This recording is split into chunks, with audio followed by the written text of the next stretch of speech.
Hello बेटा, how are you? Fine, okay. So बेटा, अभी हमने लास्ट वीडियो में हमने क्या देखा था?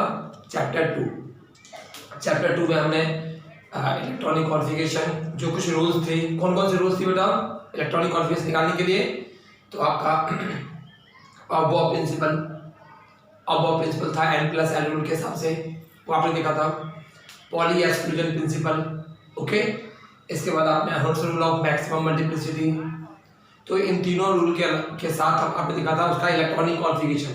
किसी भी एलिमेंट का अगर एटॉमिक नंबर में फाइंड हो तो we can find the electronic configuration, okay. Now इसके बाद आपने देखा था हाफ फील्ड और फुल फील्ड। जो हाफ फील्ड और फुल फील्ड होती है वो क्या होती है बेटा? वो एक्स्ट्रा स्टेबल होती है। तो दीज आर एक्स्ट्रा स्टेबल, जैसे कि आपने देखा था nickel chromium, okay. I hope कि जो मैंने आपको इलेक्ट्रॉनिक कॉन्फ़िगरेशन दिया था वो आप लोगों ने कर लिया होगा, ओके। नाउ अब हम न्यू चैप्टर स्टार्ट करते हैं and our new chapter that is chapter 3 that is the classification of elements and periodicity in properties. बेटा मैं आपको बता दूं ये चैप्टर आपने 11th 9th या 10th में किया होगा आपने, क्लासिफिकेशन ऑफ एलिमेंट, ठीक है ना। कुछ टॉपिक रिलेटेड हो गया है, मैं उसको नोट नहीं करवाऊंगा, मैं इसको एक्सप्लेन करवाता हूँ फिर भी। अब वैसे भी वो चैप्टर्स आपने पढ़ा ही हुआ है, वो टॉपिक आपने पढ़ा हुआ है बेटा। सबसे पहले आपने देखा होगा अभी तक कितने एलिमेंट डिस्कवर हो चुके हैं? ऑलमोस्ट अप्रोक्सीमेट 118 एलिमेंट्स बेटा अभी तक डिस्कवर हो चुके हैं, ओके। सो इनमें क्या है, कुछ नेचुरल है और कुछ सिंथेटिक है, मीन्स मैन मेड एलिमेंट। तो मोस्टली क्या है, नेचुरल। सो बेटा 118 एलिमेंट्स अभी तक डिस्कवर हो चुके हैं। स्टार्टिंग की बात करें तो सबसे पहले क्या था बेटा? सबसे पहले आपका बहुत कम एलिमेंट थे, अप्रोक्सीमेट 18-21 के अराउंड। तो क्या था कि उस टाइम में अरेंज करना, एक्चुअली क्या होता है कि इन एलिमेंट्स को हम अरेंज करते हैं। जैसे 118 एलिमेंट है तो क्या होगा, ये बहुत ही लार्ज नंबर में हो गए। पहले स्टार्टिंग में स्मॉल नंबर में थे तो क्या था बेटा, इसको अरेंज करना बहुत ईजी था। तो सबसे पहले हम किसी भी एलिमेंट को अरेंज क्यों करते हैं और कैसे करते हैं? अरेंज करने का मेन मोटिव ये होता है बेटा कि उनकी प्रॉपर्टीज एक जैसी लगती रहती है, तो उनको हम एक तरफ कर लेते हैं। जिससे कि उनकी अगर एक प्रॉपर्टी होगी तो स्टडी करने में बहुत ईजी हो जाती है, इसलिए बेटा हम क्लासिफिकेशन करते हैं। तो क्लासिफिकेशन ऑफ एलिमेंट, अब क्लासिफिकेशन ऑफ एलिमेंट किस हिसाब से करते हैं? अगर हमें मान लो किसी चीज की क्लासिफिकेशन करनी है तो how can you classify? On the basis of their properties. Means जैसे मान लो आपको एक एग्जाम्पल बता रहा हूं मैं। अगर मान लो कुछ व्हीट ले लिया हमने, कुछ पल्स ले लिया, कुछ राइस ले लिया, मतलब चावल ले लिया, कुछ दाल ले लिया हमने और कुछ हमने गेहूं ले लिया, ठीक है। हमने तीनों को मिक्स कर लिया, ओके। अब मैं आपसे कहूं बेटा कि आप इन तीनों को सेपरेट करो, तो हैंड पिकिंग मेथड से आप क्या करोगे, उसको सेपरेट। कैसे सेपरेट करोगे? जो राइस व्हाइट कलर का होगा इट मींस कलर आ गया ना, मींस प्रॉपर्टी। अगर जिसकी प्रॉपर्टी जैसी होगी आप उस प्रॉपर्टी के हिसाब से उसको करोगे बेटा। सो आपने पहले क्या ले लिया? आपने पहले ले लिया बेटा राइस को ले लिया, तो राइस व्हाइट कलर की है तो उसको अलग कर लिया। येलो का, अब येलो दोनों है, व्हीट और ये, उनका शेप व्हीट का शेप, गेहूं का शेप अलग है, पल्स का शेप अलग है, तो उनको हमने इस तरीके से क्या कर लिया, क्लासिफाई कर दिया। तो क्लासिफिकेशन किसके हिसाब से होती है? On the basis of colour structure, means we can say that on the basis of properties. On the basis of properties elements are classified. हर एलिमेंट की बेटा कुछ ना कुछ प्रॉपर्टीज होती है, हर एलिमेंट की, चाहे आप copper, aluminium, zinc, helium, neon, sodium, potassium, जितने भी एलिमेंट हैं, सब एलिमेंट्स की प्रॉपर्टीज बेटा डिफरेंट होती है। और ये प्रॉपर्टी किस पे डिपेंड करती है? सो दीज प्रॉपर्टी डिपेंड्स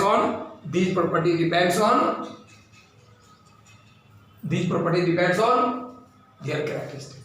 सो अब हम वन बाय वन करेंगे। अब देखो कौन कौन सी प्रॉपर्टीज, जैसे मेल्टिंग एंड बॉइलिंग पॉइंट, कोई हार्ड होता है, कोई सॉफ्ट होता है, these are good conductor of electricity. So क्या है, ये ऑल प्रॉपर्टीज इन्हीं के ऊपर डिपेंड करती है बेटा, उसे कहते हैं पीरियोडिसिटी इन प्रॉपर्टीज। मैं आपको फिर से बता दूं बेटा कि हर चीज के लिए, चाहे कोई भी प्रॉपर्टी हो, चाहे वो आपका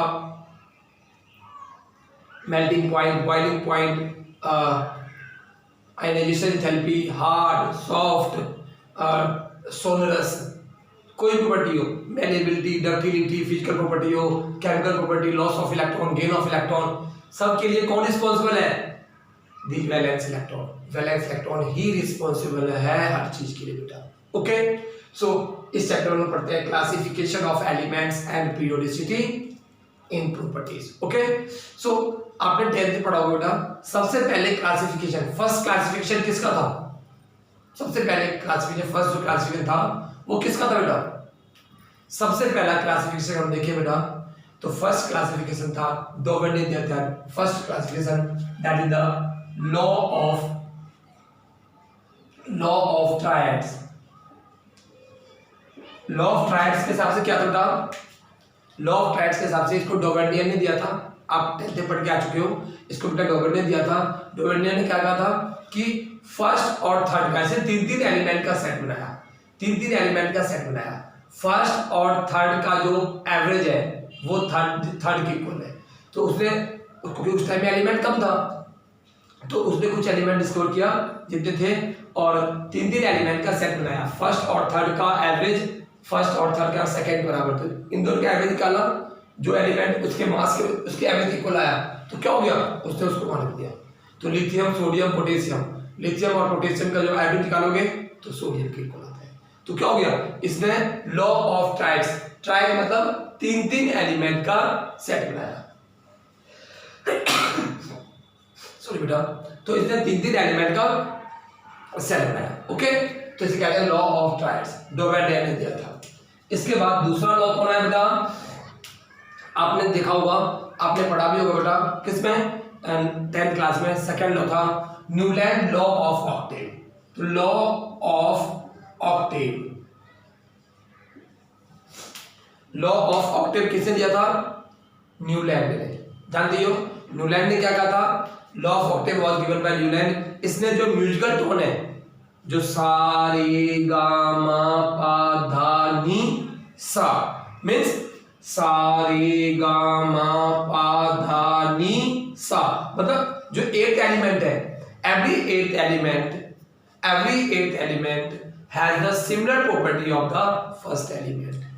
सा रे गा मा पा धा नी सा। तो every 8th element has the similar property of first element. तो इसने 8th एलिमेंट का बताया कि 7 के बाद जो 8th है वो उसकी प्रॉपर्टी किसके इक्वल होगी, किसके सिमिलर होगी? That is similar to first one. So बेटा ये क्या था? Law of octaves. Law of octaves was given by Newland. Now third बेटा, थर्ड कौन आया? Mendeleev periodic table. Mendeleev's periodic table. जो सक्सेसफुल पीरियोडिक टेबल रहा बेटा, जो फर्स्ट सक्सेसफुल पीरियोडिक टेबल रहा वो आपका है मेंडलीव पीरियोडिक टेबल। अब ये मेंडलीव पीरियोडिक टेबल क्या है बेटा? इसको ध्यान दो। जो सबसे फर्स्ट सक्सेसफुल पीरियोडिक टेबल रहा ये रहा Mendeleev periodic table. According to this the physical and chemical properties वो किस पे डिपेंड करती है? वो करती है एटॉमिक मास के ऊपर। तो इन्होंने एटॉमिक मास के ऊपर एक पीरियोडिक टेबल बनाया। उन्होंने वर्टिकल कॉलम को उन्होंने ग्रुप का नाम दिया और हॉरिजॉन्टल को पीरियड। तो इन्होंने भी वर्टिकल और हॉरिजॉन्टल में एक टेबल ड्रॉ किया। किसके हिसाब से? On the basis of their mass के साथ दिया। मेंडलीव ने पीरियोडिक टेबल दिया, ठीक है ना? वो सारी प्रॉपर्टी किसके बेस पे थी? On the basis of atomic mass. इसकी बहुत बड़ी अचीवमेंट थी बेटा। सबसे फर्स्ट अगर पीरियोडिक टेबल देने वाला कोई था तो यही था बेटा, मेंडलीव, जो पीरियोडिक टेबल से दिया। इसकी कुछ ये अचीवमेंट थी। एटॉमिक, इनको इसने एटम्स को बहुत अच्छा अरेंज किया, ठीक है ना? इसका अचीवमेंट थी बेटा। नाउ इसकी ड्रॉबैक क्या क्या थी? ड्रॉबैक आपने पढ़ा हुआ है मेंडलीव की, 10th में पढ़ा हुआ। सबसे पहले ये हाइड्रोजन की पोजीशन को नहीं रख पाया। हाइड्रोजन की पोजीशन बेटा अभी मॉडर्न पीरियोडिक टेबल में भी नहीं है। इसको साइड में रखा गया है। अभी हम आगे डिस्कस करते हैं मॉडर्न पीरियोडिक टेबल का। सो अगर हम बात करें तो एक तो हाइड्रोजन की पोजीशन नहीं बता पाया, दूसरा आइसोटोप के बारे में नहीं बता पाया। कैसे देखो, जैसे हाइड्रोजन का मास नंबर, जैसे हाइड्रोजन के 3 आइसोटोप्स, कौन कौन से? हाइड्रोजन के 3 आइसोटोप्स, प्रोटियम, ड्यूटेरियम और ट्राइटियम। आप देख लो, प्रोटियम, ड्यूटेरियम और ट्राइटियम। अगर हम इन तीनों की बात करें तो तीनों का एटॉमिक नंबर सेम है बट मास नंबर डिफरेंट है, क्योंकि सिर्फ मास नंबर के हिसाब से क्या था, तो ये अगर 1, 2 और 3 हाइड्रोजन के सेम ऐसे आइसोटोप्स है, ऑक्सीजन के आइसोटोप्स है, कार्बन के आइसोटोप्स है, तो इनको यह इसने एक जगह मतलब नहीं बता पाया कि कहाँ रखे इसको, तो एक तो इस आइसोटोप के बारे में नहीं बता पाया। तीसरा, इसने क्या किया, एक ही ग्रुप और पीरियड में एक से ज्यादा एलिमेंट उसने वहां डाल दिया। तीसरा, कुछ स्पेस ने छोड़ दी। चौथा, नोबल गैस का जो नोबल गैस है helium, neon, argon, krypton, xenon, इसके बारे में वो नहीं बता पाया कि इसको कहाँ रखेंगे। तो बेटा so these are the drawbacks. Okay, एक तो आइसोटोप के बारे में नहीं बता पाया, हाइड्रोजन के बारे में नहीं बता पाया, एक साथ 2, 3 एलिमेंट रख दिए उसके बारे में नहीं बता पाया। सो क्या था, so these was the drawbacks of Mendeleev periodic table. Mendeleev periodic table was given by Mendeleev. Now fourth periodic table आया कौन, modern periodic table, modern periodic table। अब modern periodic table के हिसाब से बेटा क्या है ये, इसको हेनरी मॉजले दिया बेटा, हेनरी मॉजले, इनके हिसाब से क्या है, और इनके साथ को वर्कर थे, उनका नाम नहीं आता, बहुत सारे मिलकर इन्होंने काम किया। सो हेनरी मॉजले ने क्या बताया बेटा कि जितनी भी फिजिकल और केमिकल प्रॉपर्टीज होती है, किसी भी एलिमेंट की फिजिकल और केमिकल प्रॉपर्टीज जो होती है वो किसके बेस पे होती है, on the basis of their atomic number के हिसाब से उन्होंने बताया। चाहे कोई भी प्रॉपर्टी हो, चाहे मेल्टिंग पॉइंट, बॉइलिंग पॉइंट, कुछ भी हो, दैट आर द किसी बेस पे होती है बेटा, on the basis of their physical properties. Okay, now on the basis of their atomic numbers, all the physical and chemical properties are the function of on the basis of atomic number। तो इन्होंने atomic number के ऊपर base दिया। अगर Henry मॉजले की बात करें बेटा, अगर हम मॉडर्न पीरियोडिक टेबल की बात करते हैं तो टोटल कितनी ग्रुप होती है, there are 18 groups and 7 periods. आपने देखा होगा जो इन्होंने डिस्कवर किया था उसमें क्या किया था उन्होंने, 18 ग्रुप्स और 7 पीरियड्स। टोटल 18 ग्रुप्स है, 118 एलिमेंट्स बेटा, 118 एलिमेंट्स किस में डिस्ट्रीब्यूटेड है, ये टोटल 118 एलिमेंट्स ये आपका 18 ग्रुप्स और 7 पीरियड्स में डिस्ट्रीब्यूटेड है बेटा। सो हम आपने यहाँ तक पढ़ा हुआ था, यहाँ तक इन्होंने अब इस सिलेबस से इन्होंने हटा दिया। अब हम इसके बाद में, क्योंकि यहाँ तक आपने पढ़ लिया है, अगर हम हाइड्रोजन की बात करें बेटा तो सही से पोजीशन या हाइड्रोजन के बारे में नहीं बता पाया था। अगर देखोगे हाइड्रोजन का एटॉमिक नंबर कितना होता है बेटा, 1s1। अगर हाइड्रोजन का एटॉमिक नंबर 1 होता है बेटा तो इसको कहाँ रखें, क्योंकि हाइड्रोजन की कुछ प्रॉपर्टी मैंने अभी क्या बताया था, प्रॉपर्टी के हिसाब से रखा है। तो हाइड्रोजन की कुछ प्रॉपर्टी एल्काइल मेटल से मिलती है और हाइड्रोजन की कुछ प्रॉपर्टी हाइड्रोजन से भी मिलती है। तो हाइड्रोजन से मिलती है और एल्काइल मेटल से मिलती है। तो हम एक ही एलिमेंट को दो जगह तो नहीं रख सकते बेटा। तो क्या होगा, आपने ध्यान से देखा होगा जो सही पीरियोडिक टेबल होगा उसमें हाइड्रोजन को बिल्कुल साइड रखा गया है, फर्स्ट ग्रुप के ठीक ऊपर होगी अलग, आप उसको देखोगे तो सेपरेट किया हुआ है, तो वो सेपरेटेड है। तो बेटा अब हम यहां से पढ़ेंगे क्या, periodic table, modern periodic table. Okay, now next topic बेटा, अभी तक आपने देखा होगा मॉडर्न पीरियोडिक टेबल में सब एलिमेंट के नाम हैं, जैसे सोडियम, पोटेशियम, लिथियम, मोलिब्डेनम या कोई भी चीज, जितने भी एलिमेंट है, टंगस्टन, ठीक है, मेंडेलिवियन, इस टाइप से।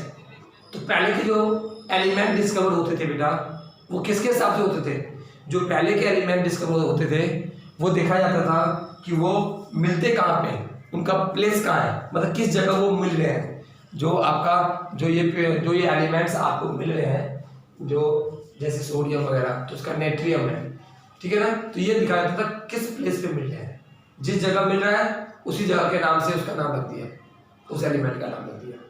या जो साइंटिस्ट डिस्कवर कर रहा है, जैसे मान लो अगर कोई बॉय दीपक अगर कोई एलिमेंट डिस्कवर कर रहा है, अगर दीपक कोई एलिमेंट डिस्कवर कर रहा है तो उसने अपने नाम डाल दिया दीपक एलिमेंट। सो पहले क्या होता था, पहले नेम के हिसाब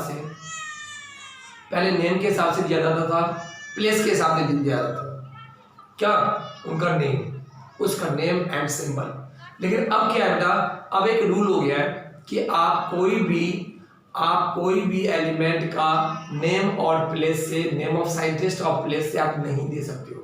अब एक रूल हो गया है IUPAC, केमिस्ट्री के लिए पता है बेटा आपको, केमिस्ट्री के लिए एक अलग से इंटरनेशनल ब्रांच है, that is IUPAC, international union of pure and applied chemistry. ये आपने पढ़ा भी होगा बेटा, international union of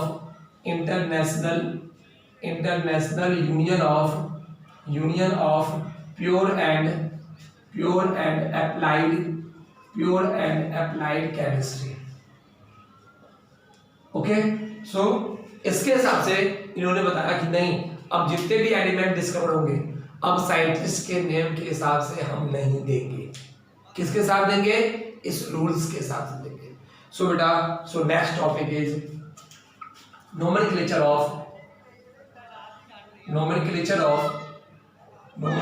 of elements having atomic number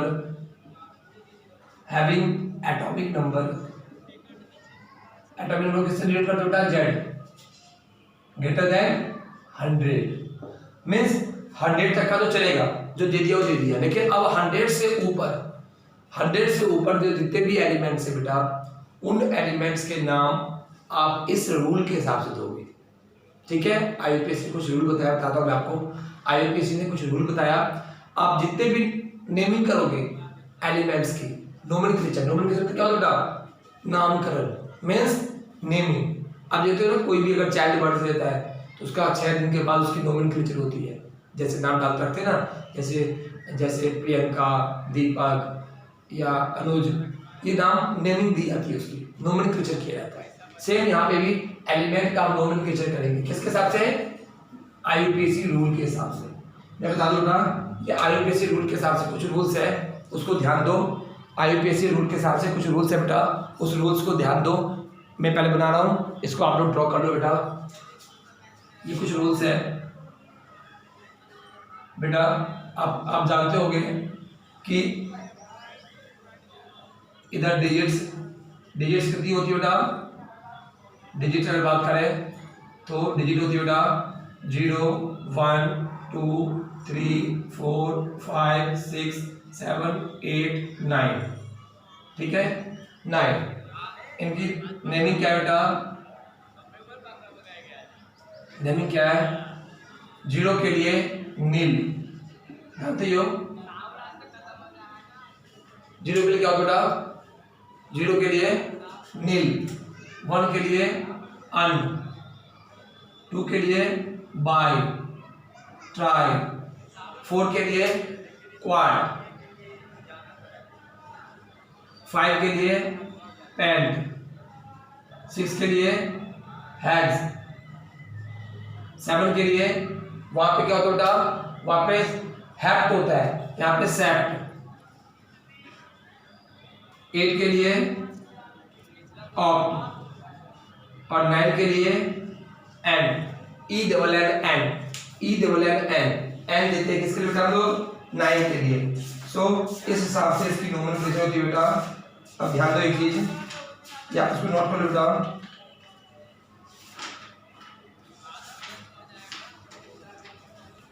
so in element की हम नोमेनक्लेचर कैसे करेंगे, अगर मोर देन 100 है तो बेटा इस रूल के हिसाब से हम लोग इसी को करते हैं।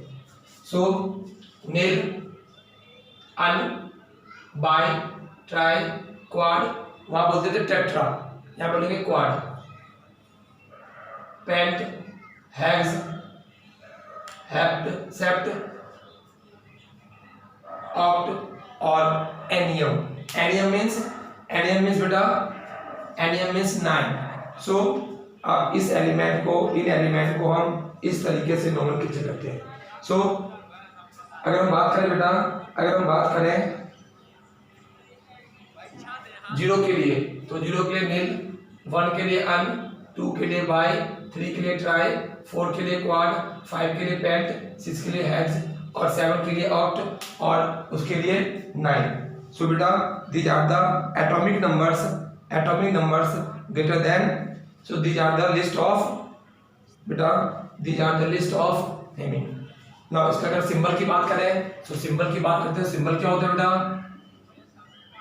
नील के लिए N, U, B, T, Q, P, H, S, O, E.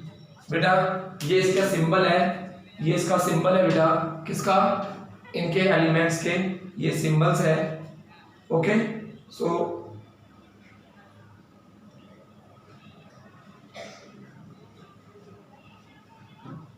बेटा, nil, un, bi, tri, quad, pent, hex, sept, oct, enn. इसके हिसाब से रूलिंग देखो बेटा, अगर हम बात करें जैसे दो नेमिंग कैसे की जाती है, ध्यान देना बेटा। जैसे मान लो 101 है, इसकी नेमिंग कैसे करोगे?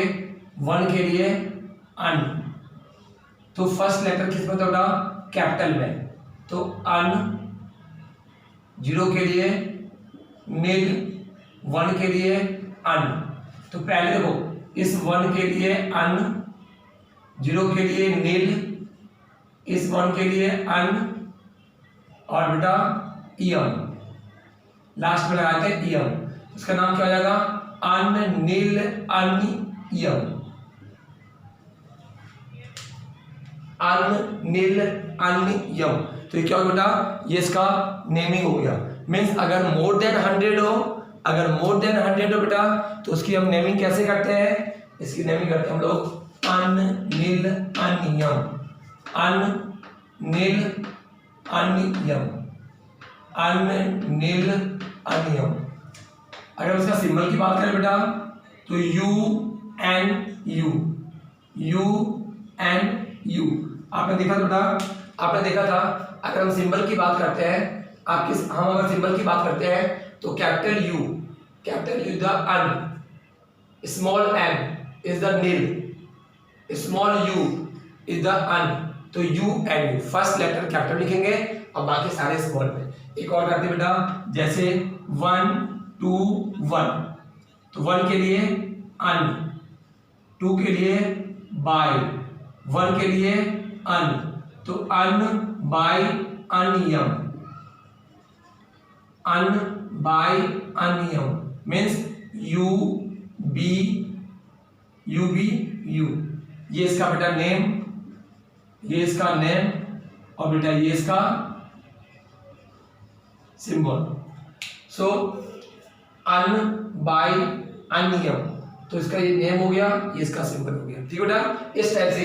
जैसे मान लो 119 है, तो इसका क्या हो जाएगा? अन, 1 के लिए अन, 1 के लिए अन, 9 के लिए एन, इयम, लास्ट में आई ई यू एम। सो अन, एनियम, यू ई। तो बेटा you E, that is the symbol and name of the element. So IUPAC rule के हिसाब से बेटा, IUPAC रूल के हिसाब से आप इनका नेम कैसे करोगे?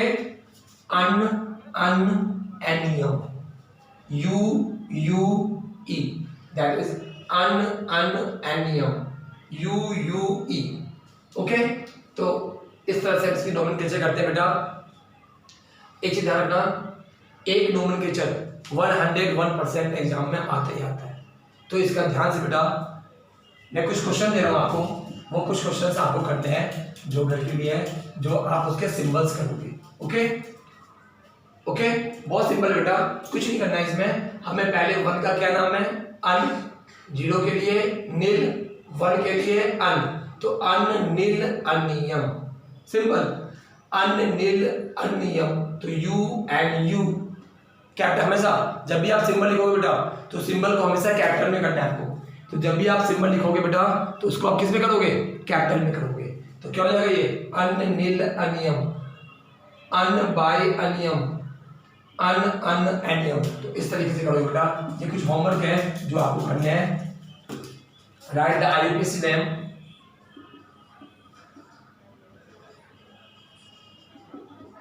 Right the IUPAC name, IUPAC name and symbol of the element whose atomic number, having atomic number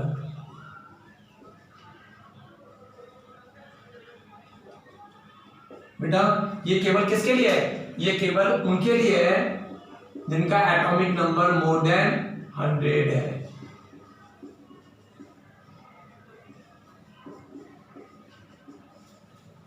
one 100 2 9 2 21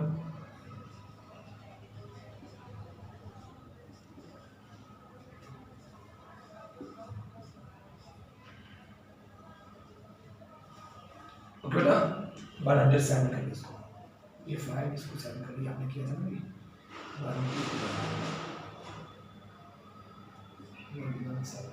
सो बेटा ये आपको करना है, ये आपको अपनी कॉपी में जो भी आप क्वेश्चन यहाँ करते हो होमवर्क, ये आपको वहाँ पे करना है। ओके बेटा, सो इस वीडियो में हम लोग यहीं तक करते हैं, आगे हम करेंगे इसके बाद करते हैं हम लोग क्या नेक्स्ट की प्रॉपर्टीज। ओके बेटा, इसको नोट कर लो।